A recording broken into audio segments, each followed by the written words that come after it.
যারা এইভাবে আগুন দিয়ে পুড়িয়ে মানুষের সে কষ্টে আবার ফেলে দিল, তাদের বিচার দেশের মানুষকেই করতে হবে।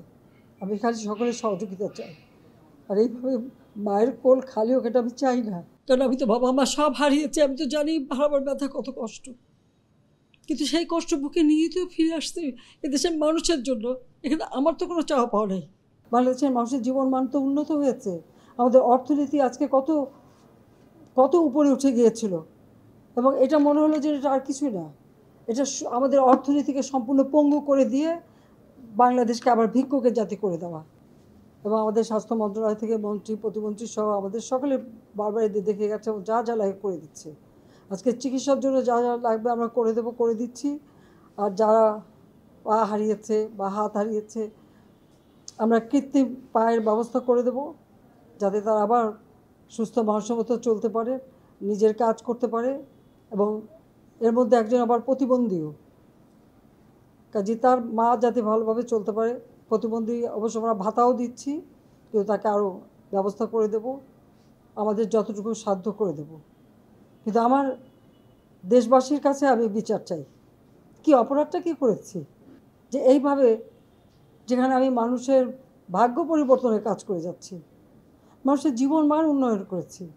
আজকে বাংলাদেশ সেই 2008-এর বাংলাদেশ আর 2024-এর বাংলাদেশ তো এক না।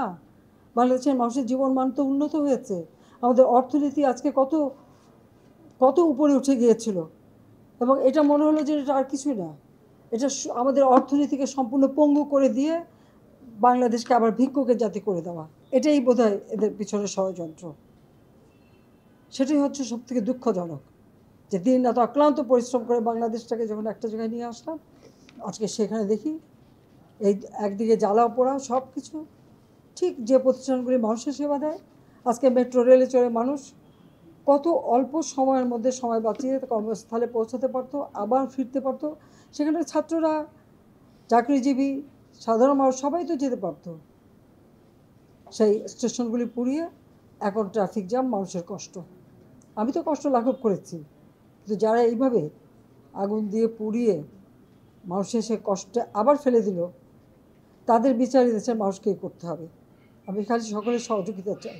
আর এইভাবে মায়ের কোল খালি হোক এটা আমি চাই না, কারণ আমি তো বাবা মা সব হারিয়েছি। আমি তো জানি হারাবার ব্যথা কত কষ্ট, কিন্তু সেই কষ্ট বুকে নিয়ে তো ফিরে আসতে এদেশের মানুষের জন্য। এখানে আমার তো কোনো চাওয়া পাওয়া নেই। আমি তো আমাদের ছেলে মেয়ের জন্য কিছু করিনি, শুধু তাদের লেখাপড়া, নিজেরাই চাকরি করছে, নিজেরাই পড়েছে, আমি কতটুকু করতে পেরেছি। কিন্তু আমি দেশের মানুষের জন্য করেছি।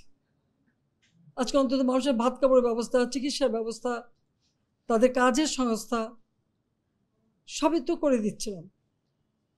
যখন আমরা এক উন্নয়নশীল দেশে মর্যাদা পেলাম, তখনই এই তাণ্ডব করে ঠিক যে জায়গাগুলি মানুষের সেবা করবে সেই জায়গাগুলিতেই আঘাত।